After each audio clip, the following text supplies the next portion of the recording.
Greetings, brothers and sisters. Hello and welcome back to Witches of the Moon. I'm Eva Maria, your Monday hostess for this season. And for this video, I'd like to do this in two parts. Last week, I had some pressing things going on in my personal life, and my attention was elsewhere, so I forgot to post my weekly video, and I apologize for that.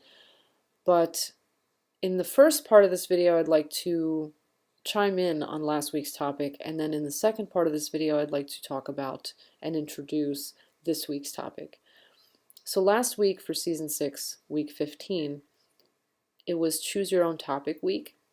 We all sort of spoke on what we decided we just wanted to, whatever we wanted to speak on, that's what we spoke on. So I thought I would talk briefly about the importance of challenging ourselves as magical and spiritual beings, as magical practitioners, as spiritual seekers. I think what we tend to do most readily, most often, is that we tend to go with what we take to most easily, what we take to like fish to water. But I think it's important to develop parts of ourselves that don't come as easily, to develop talents, or to develop our hand at certain techniques that we just don't flow so easily with. And the reason why I'm suggesting that this might be important, that this might be a good idea to do, is that while it's easy to just go with what comes easy for you or to you, I think if you develop things, parts of yourself, techniques, practices, that are challenging, if you develop yourself in those areas, I think you will become a more well-rounded, more powerful magical practitioner. And I think, spiritually speaking, if you challenge yourself spiritually to explore certain concepts or certain beliefs or things like that, to challenge yourself to go places that are difficult, I do believe that there will be much that you will learn, and there will be much growth there. For example, in terms of magic, let's talk divination. Some people might be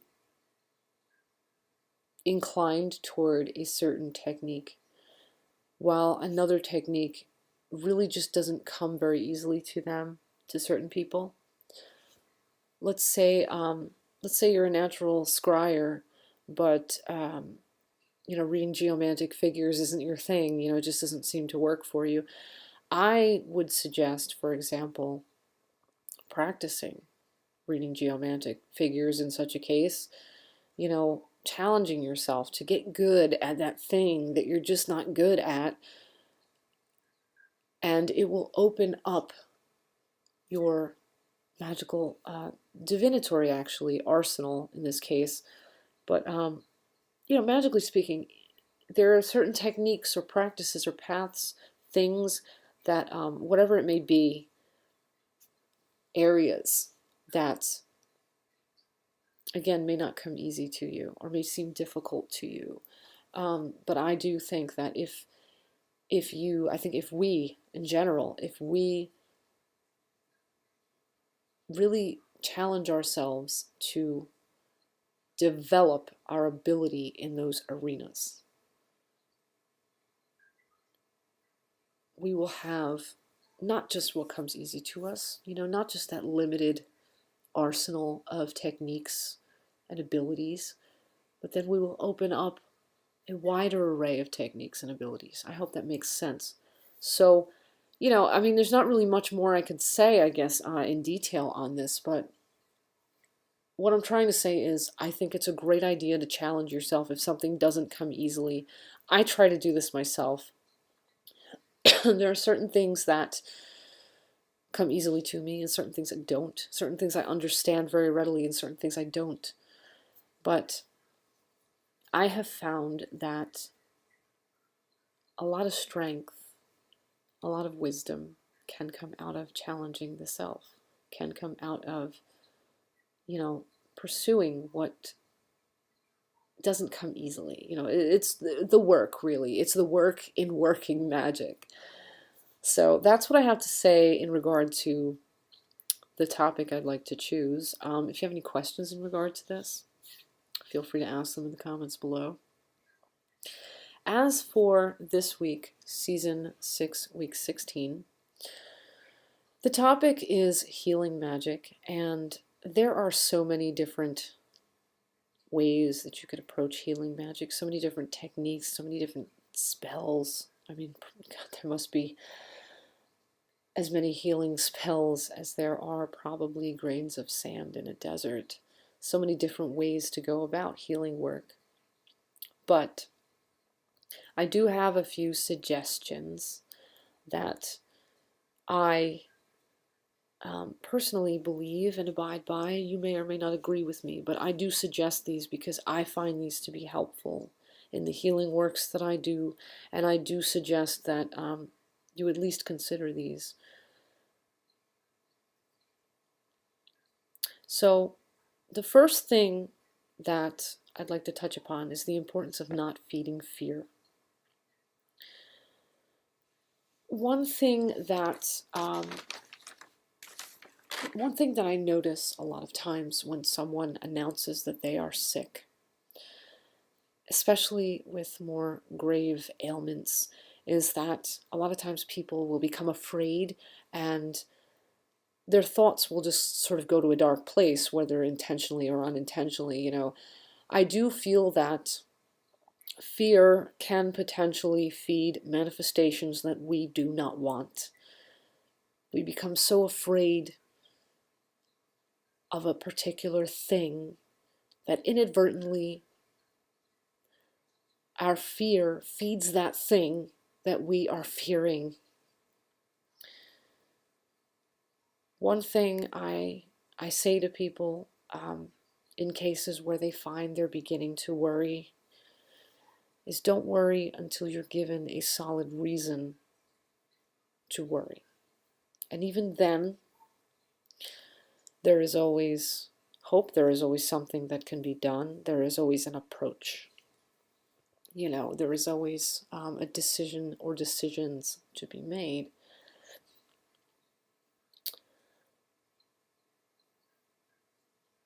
I also believe it's very important in healing work to maintain faith.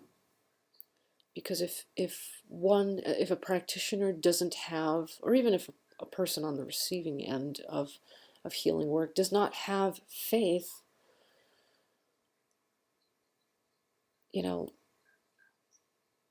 the doubt will poison the work. Doubt is like a fungus that grows on something that is healthy and beautiful and strong. It rots it. Doubt works very much that way with magic, I find. You may or may not agree with me, but I find that doubt poisons work. You have to have confidence, I feel, in work to really feed it, to empower it. Because if you don't even believe that you can, channel and direct universal energy toward an end, if you don't believe that you can manifest something, how are you going to channel and direct that energy? How are you going to manifest anything? Don't sabotage yourself. And the same as if you're on the receiving end. If you don't believe that someone can help you, you're not, that doubt will poison their ability to help you, because it will manifest blockages. It will manifest hindrances is the word I was looking for. Also, acting in accord is very important, I feel, in healing work. I don't suggest that practitioners or even recipients of healing work turn their back on traditional medicine. I don't think that makes any sense, particularly with graver illnesses especially, but with illnesses and injuries in general. Acting in accord, I feel, is very important, especially when so much is at stake. Also, I suggest caution with what is spoken. Don't speak evil over someone who is sick, whether intentionally or unintentionally. Be careful of the words you use. Be careful of who you tell that the person is sick. Because there are people who don't like other people, and if they know someone is ill, they may cast evil thoughts in that person's direction, and that person being ill, that person is vulnerable. But also, I feel personally, and you may disagree with me, I feel that it is important to watch the things that you say because you don't want to speak something into being. Don't speak negative things over sick people. And I find it helps to not spread the word, to the mountaintops that someone is not well, because there are people that will see an opening in that to negative ends if they don't like that person. Also, sometimes if you reveal too much about an ailing client's condition to someone else, sometimes people's fears in hearing the things you're telling them can feed manifestations that they may not want to manifest for that person. They may just be afraid, or they may just become very sad for that person, or whatever. But their fears can still feed opposition. They can feed the illness. They can feed negativity that will not help the person in question to heal.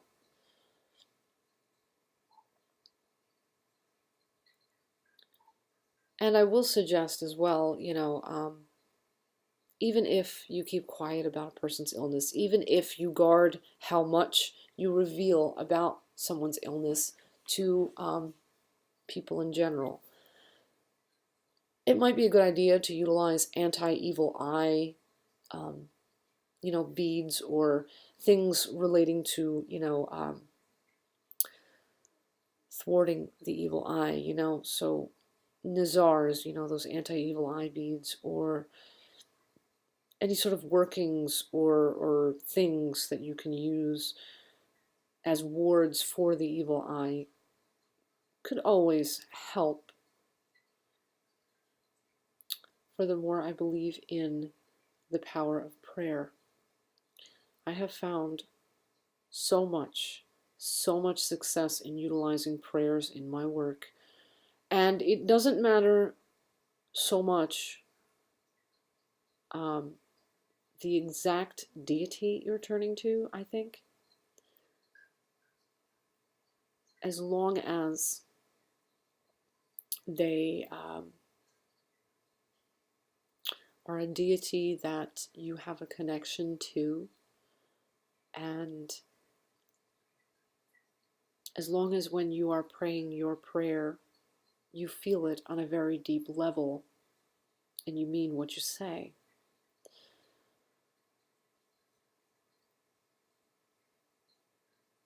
Prayer, to me, it's not like, see, I find that there are some people that think that prayer is begging. I don't see it that way. I see prayer as asking a divine force to please help. And if you are asking in earnest, I find if you are asking genuinely, they will help.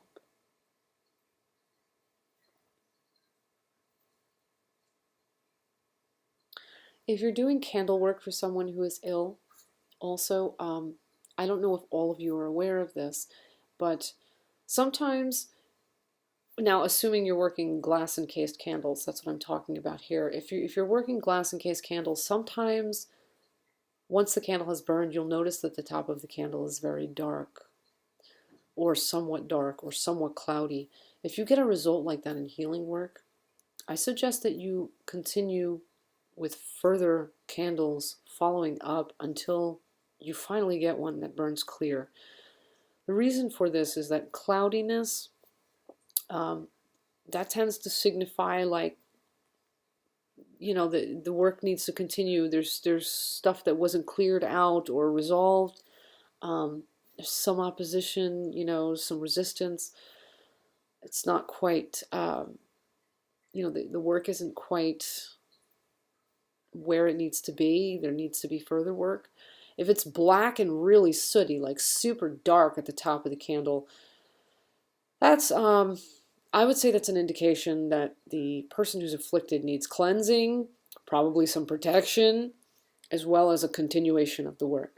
So if you get dark candles in your healing work, and you're working glass encased candles, obviously, and that's what I mean by dark, is when you get the soot or the darkness or the cloudiness at the top, I do strongly suggest continuing follow-up candles until you get a clear burn where the glass is nice and clear. And one final thing before I wrap up this video, because I'm getting so tired, I have to go to bed, I really do. There are times when healing works will not always work. I suggest, while it's difficult, that you try to make an effort to accept and understand that there are things relating to the web of wyrd and the destinies, the journeys of people that we may not understand. Some people think that, if someone doesn't heal, it's because they did something wrong. No. Sometimes there are situations where sometimes healing just can't take place. It's not you. It's not the practitioner. It's not even the person seeking the healing. It's something greater that we don't understand. I like to think of the web of wyrd. It's a bunch of interconnected threads, sort of like in a tapestry. You pull on one thread, another thread gets affected. Sometimes it depends, the interplay of the threads, why certain things happen that are very, very tragic and horrible. Why? It doesn't seem like it makes any sense. It may not readily make sense, but there are things that are beyond our understanding in this world. They are just beyond our understanding. And sometimes we have to remember that while we are empowered, while we do carry the spark of Source in us, while we are connected to everything, we don't control everything. We can't. We have control, but we cannot control everything. It's not because we're not good practitioners or powerful practitioners. There are some things that are sadly beyond us. But cases such as that are not, I find, super duper common. They happen. But I'm just saying, in the event that a healing work for something serious doesn't work, it's not to say that you've done something wrong. Sometimes things must happen a certain way. I personally believe that everything has a reason to it. Not all reasons do we understand. I find that things will happen in a certain way because other things are ahead. And if certain things don't happen, certain other things, sort of in a ripple effect, will not happen. So sometimes things must happen a certain way, even when they're not necessarily the happiest, because other things, not just for people around that person, but for that person themselves, certain other things are supposed to take place. But, we may not always understand fully the why and the how, or any of the other questions that come along with unsuccessful healing works. If you have questions in regards to this, or if you want to ask me anything, or if I haven't been clear, feel free to utilize the comments below. I'll do my best to answer as soon as I can and as clearly as I can. I hope I haven't rambled too much in this video. I hope I have been concise. I hope I haven't been too repetitive. I've tried to illustrate my thoughts as clearly as I could, but I think it's time now that I turn this over to the other hosts on this channel so that they can chime in with their insights on healing work. Also, for those of you who may currently be doing healing work for someone, or for those of you who may in the future do healing works for someone or some people, I wish you much success. I bless all of the work that you do. I hope that my suggestions will be helpful.